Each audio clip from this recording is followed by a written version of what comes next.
न्यायालयामध्ये गेलेली याचिका आहे.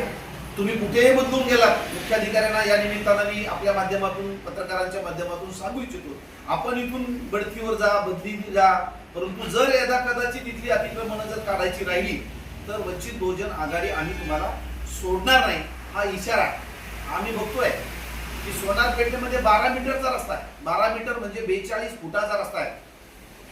जैन गल्लीमध्ये 9 मीटरचा रस्ता आहे. हे अतिक्रमण कधी काढणार आहात तुम्ही? गरिबांना तर उदास केलं, नकास केलं, त्यांना रस्त्यावरती आणले.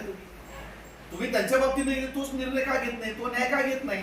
आम्ही सगळं बघणार आहोत. हे पत्र गुन्हे पत्र द्यायचं, नगर परिषदेत पत्र द्यायचं, एकमेकांना हा सगळा वाचवण्याचा कार्यक्रम आहे. तू मारल्यासारखं कर, मी रडल्यासारखं करतो, आणि याला डील करणारे निवडून गेलेले काही लोकप्रतिनिधी आहेत, पदाधिकारी आहेत या शहरातले, ते सगळं या गोष्टी मॅनेज करतात. आम्ही मात्र त्यांचे मनसुबे जे आहेत ते मनसुबे आम्ही खपवून घेणार नाही. आम्ही ते उधळून लावू आणि या शहरातलं शेवटचं अतिक्रमण निघेपर्यंत आमचं लक्ष राहील आणि लढाई आम्ही तोपर्यंत लढवतो.